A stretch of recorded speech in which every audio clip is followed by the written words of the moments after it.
This is a Survivors of the Shoah Visual History Foundation interview with John Rothschild, Rothschchild. It is July 6th, 2001. We're in Bloomfield Hills, Michigan. Interviewer is Fran Victor. Videographer is Bill Harder. Language is in English. Survivor mic channel 1, interviewer mic channel 2. I'm Fran Victor. I'm here with John Rothschild. Today is July 6th, 2001. We're in Bloomfield Hills, Michigan, USA. Okay, first, if you can tell me your first and last name. Your first and last name and spell them, please. My name is John Rothschild, Rothschild. And John is spelled? John. Now, I want to insert originally on my birth certificate it was Hans. And later on, when I moved to France, it changed to Jean. Now, when I came to the United States, Jean was a girl's name, which is Jean, so I changed it to John. So you were born Hans Rothschild? Hans, and a lot of people still know me, my old friends from Switzerland, they still send me a letter using the word Hans. And how did you spell Hans? H-A-N-S. And the friends in France, they call me still Jean, J-E-A-N. Okay, any other nicknames or names that you went by? Well, not as I recall right now. Okay, and what is your birthday? They call me JJ sometimes at work. What is your birthday? My birthday is March 12th, 1920. And how old are you today? Today I'm 81 years old. Okay. And where were you born? I'm born in Zurich, Switzerland. Okay. Mr. Rothschild, tell me about what you remember from your earliest days in Zurich. Did you live in Zurich long after your birth? Yes, I was born like I said, in Zurich. And matter of fact, it's interesting that you remember your first address yet in Switzerland, which was Flugstrasse 7. And what I recall from our earliest childhood experience, perhaps my first wind-up train I got from my father. You remember some of those things, and when he showed it to me, or set it up on your living room table, the first turn around the curves, the engine fell off the table, and one of the wheels broke. And for some reason, I remember that. How old do you think you were when that happened? Oh, maybe 3-4 years old, perhaps. And also other things I remember. Like I said, when my father, either my mother was expecting or whatever, he took me to a resort, in winter resort, and we went tobogganing. And I just remember he had a hard time to dress me. All I remember, somehow he put my pants on backwards. I remember that, and I must be very young.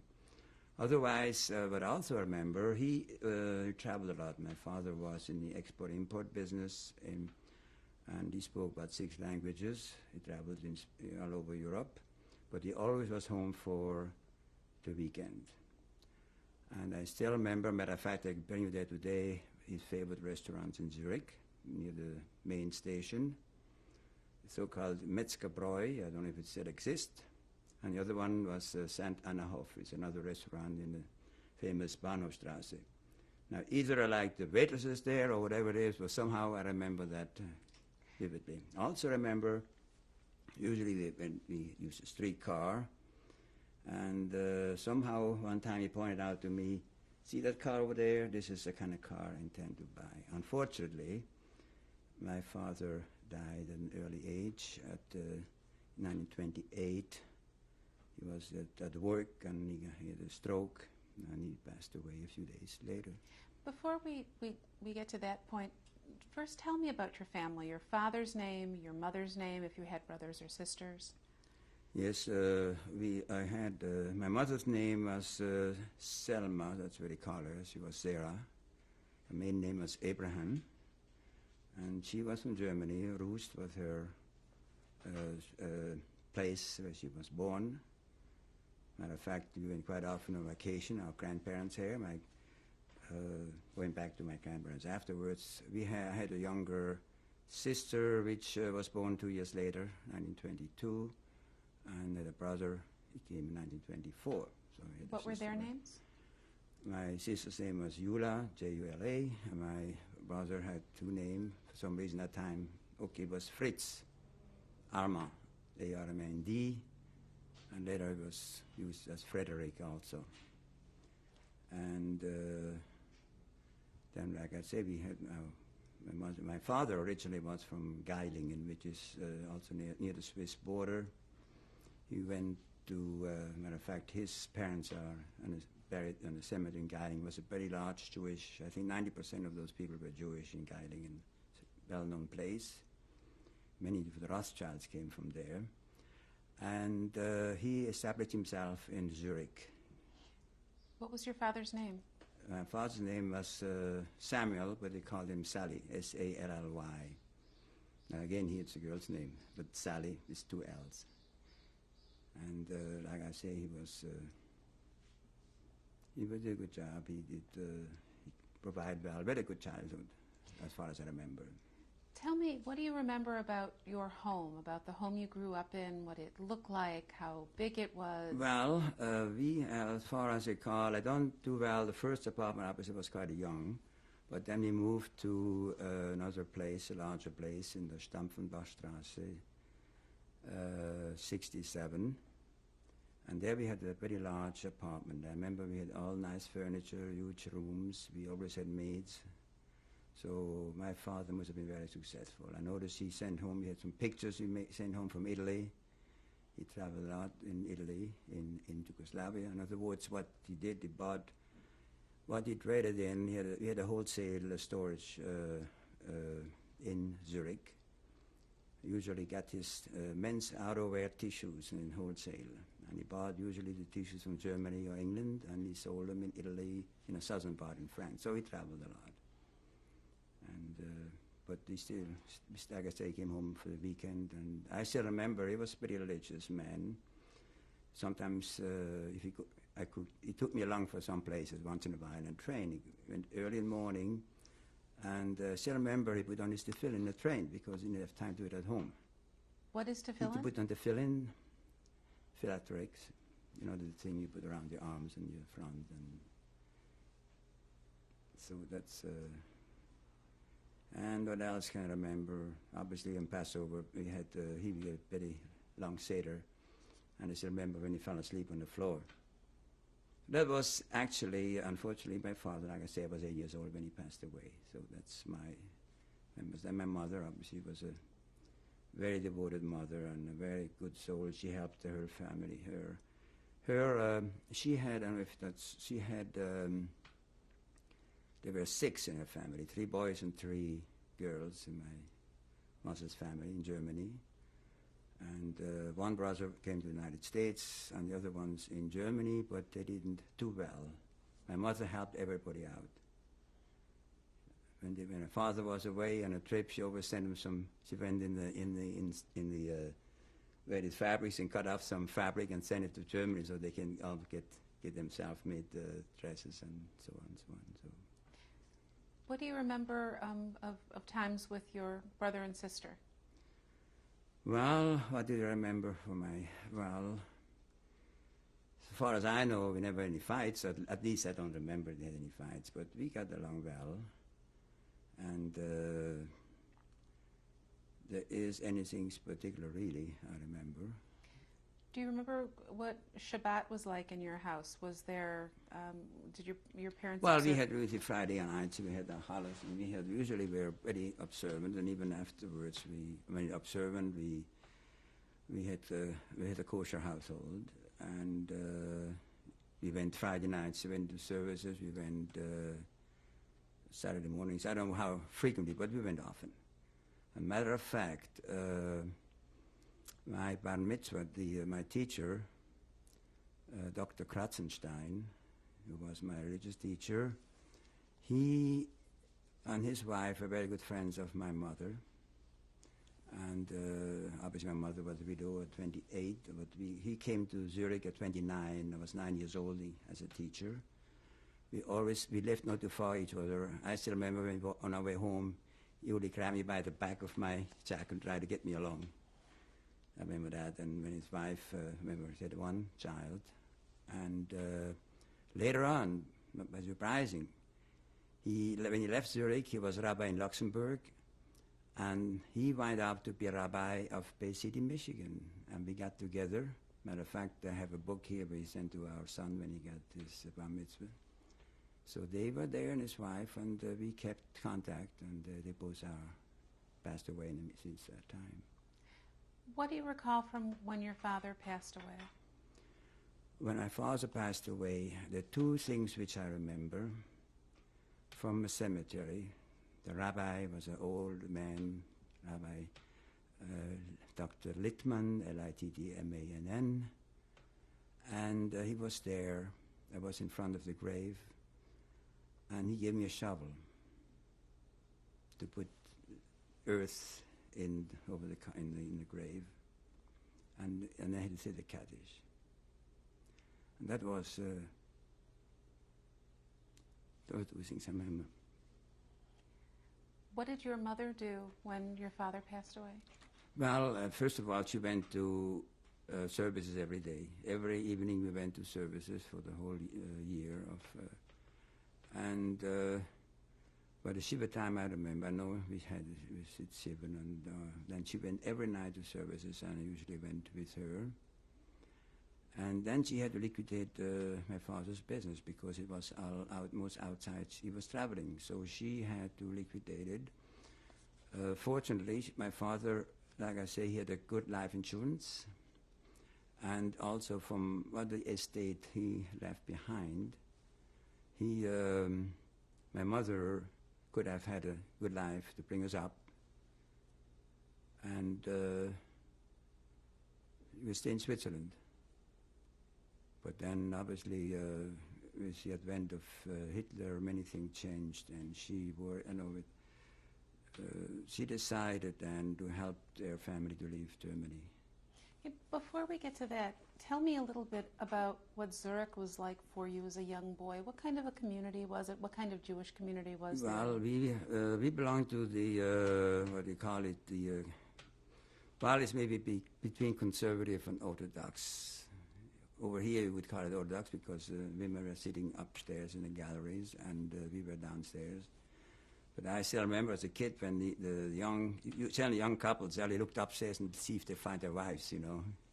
Then I looked where my mother sits, and she had always her place, so I know where she was. And the community we belonged to was the Israelitische Kultusgemeinde in Zurich. In the Löwenstrasse, which is not far from the main railroad station. And I still remember, because it probably wasn't Orthodox enough for my father, because he was just, sometimes I went with him to another synagogue, which is the Orthodox synagogue in the Freigutstrasse. And he planned to switch, but we stayed in that one. And after my father passed away, we still belonged to that synagogue. That's where I had my bar mitzvah, and that was in 1933. And we had friends, and we had, matter of fact, in the same house, we had a number of people my age. Again, there, one of my friends had an electric train. That's where, I still remember those things from childhood. That's where we used to go play with him. Matter of fact, he's still alive, and once a year for Rosh Hashanah, we exchange greetings. With another friend in Zurich, which we also exchanged, which is a little younger, but his mother was a good friend of my mother. So I remember going to, obviously there we walked usually, the synagogue wasn't too far, maybe 20 minutes walk.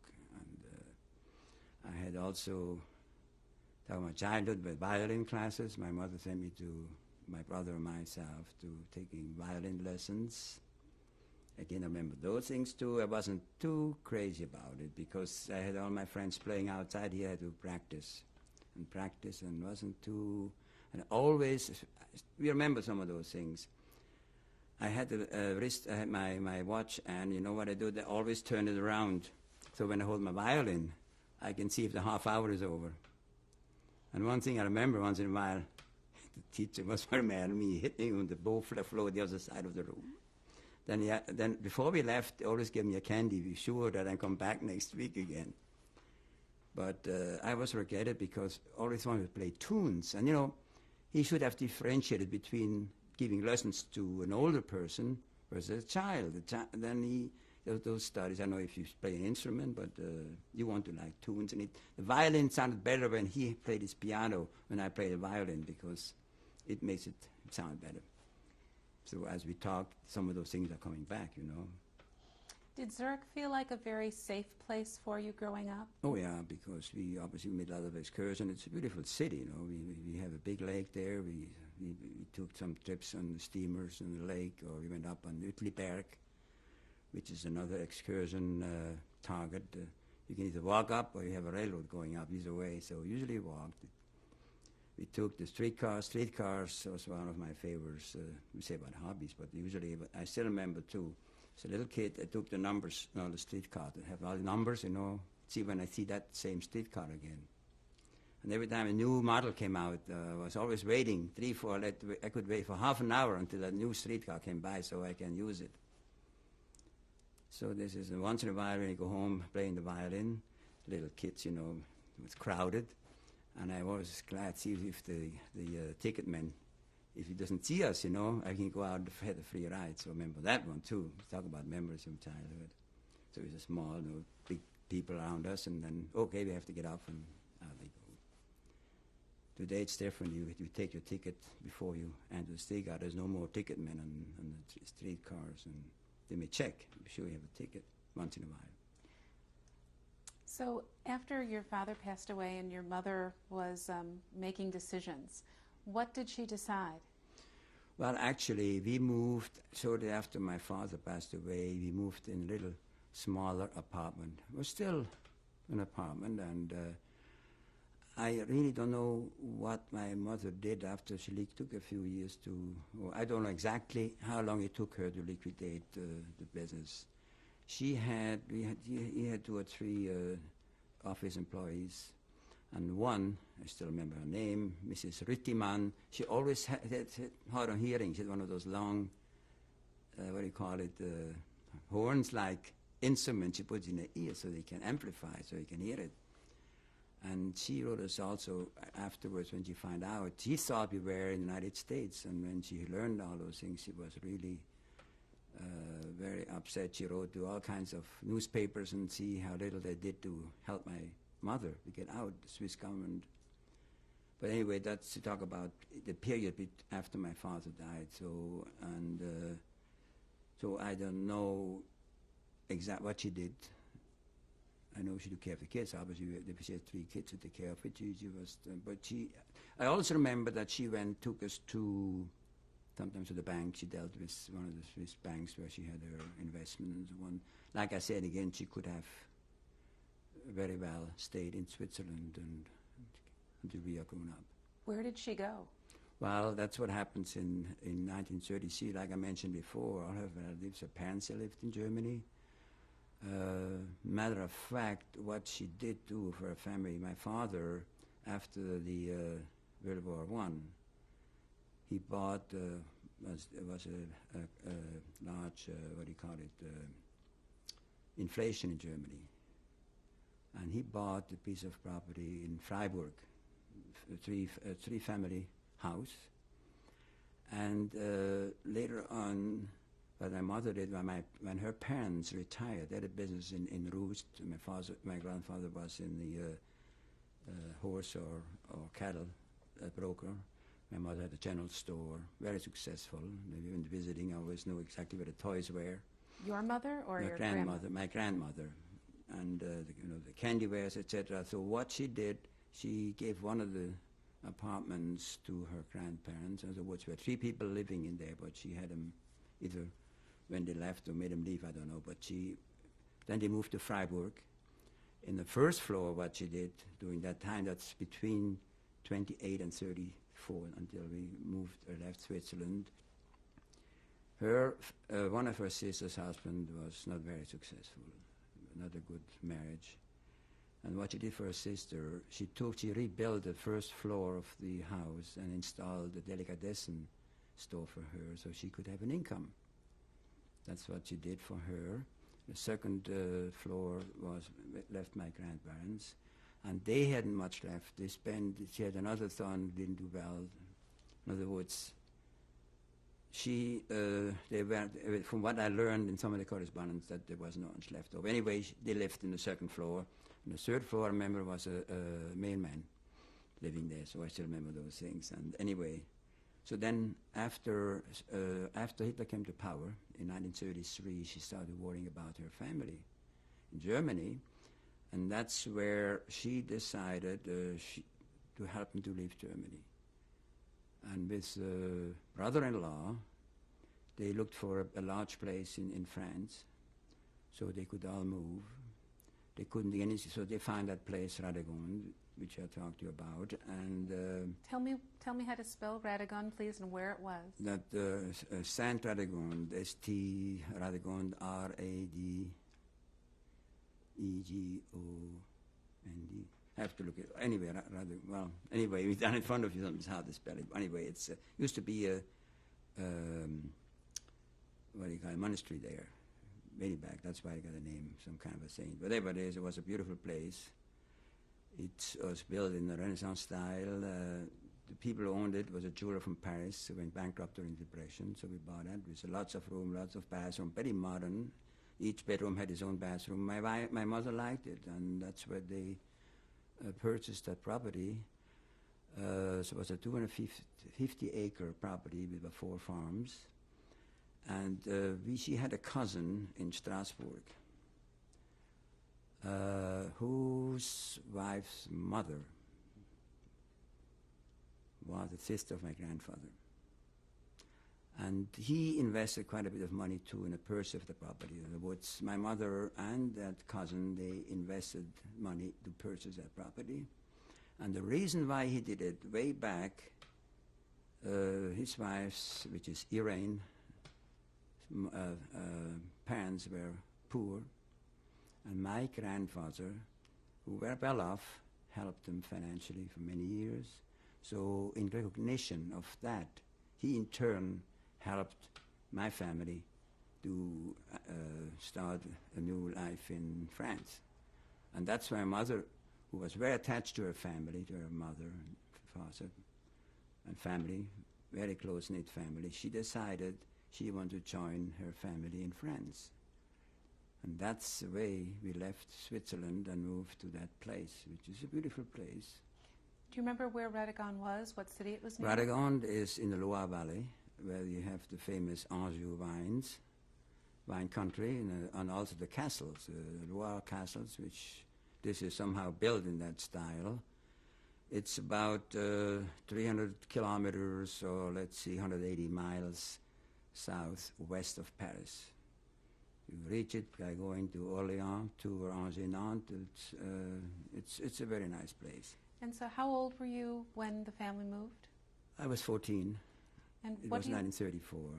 What do you remember of the move? Was the move difficult? No, because we had a big moving van, I know that. And all the furnitures, they moved, and the books and the whole thing, we moved. And not only this, also I remember where all those people from Germany, my mother financed the whole thing for them to leave and establish themselves. So I remember the movie one. Emotionally, I really don't recall, did I like it or didn't like it to leave Switzerland. So it just happened, and went to school. Well, first, tell me, before you get into school, tell me about what was life like on Radegund? Were there chores? What kind of place was it? Well, obviously what we did, we had, yes, our main course helping the keep the cows in the pasture. That's what for the children, that's what they did.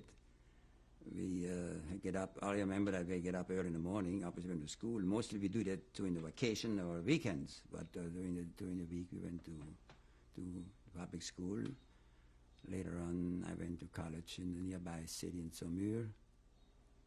And eventually I was taking care of the equipment. I was the mechanic, electrician, everything else. And not only this, what the previous proprietor, what he installed his own power generating plant. There was no electric power yet. So I still remember he had batteries, or a bank of batteries. In other words, he uses direct current. He must have spent a tremendous amount of money on that place, because every tree in the park, there's a park behind, they actually call it a chateau, a castle type. He had lights. He had lights at each tree. There were lights.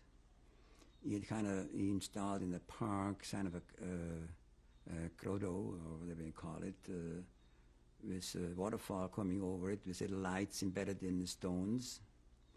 And we had our own pumping station. Usually I maintained a big windmill, as we can see here in the countryside, but a little more sophisticated, and I was the one who maintained that. If there's no wind, we had a motor who pumped, reservoirs, and we had all the modern, appliances, sanitary appliances, running water. Like I say, most of there was 3 levels, 2 main levels. The first floor was dining. There were 2 sections. There was a section where we had all the fancy rooms and a section for everyday use. Then the second floor you had bedrooms, and each bedroom had his own vanity. And as a matter of fact, the biggest one, which our grandparents got, they had their own bathroom, and they had a big, huge picture window which outlook on the Loire Valley. It was a very beautiful place, really. And I had my room, and they had there's room for, we were 4 families in there. They all were, the kids were a total of 9 children. I was the oldest of 9. And so we had the children had a very good life, but the grown-ups, it was hard work. Nobody was used to work the land. It was laid, uncultivated for a number of years.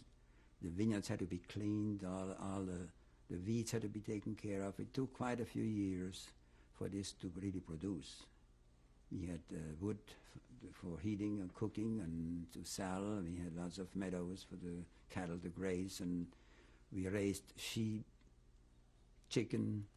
One farm had pigs, one had sheep, one had chicken, and then we had the cows. So there was a very extended, we had help too. Obviously we hired some people who know their business, but it was very hard work, and it took, then unfortunately, with what happened later on, when that thing started to really do well, the whole thing came to an end.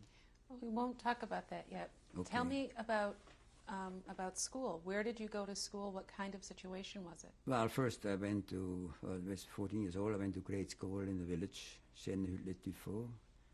Again, you can spell it there. C-H-E-N, E-H-U-T-D-E-L-E-S-T-U-F-F-E-A-U-X. And tufo, that's a stone. It's a kind of a soft stone, which is named that.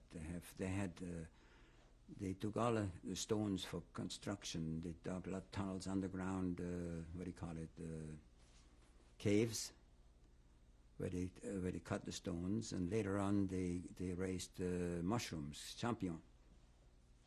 And you went to school in this town for how long? I went in town, I was for a year or so. Then I entered the college in Saumur, and I stayed there I finished there. Eventually, I left first and tried to go to a different school, but on the outbreak of the World War II, I came back and finished that study in 1940.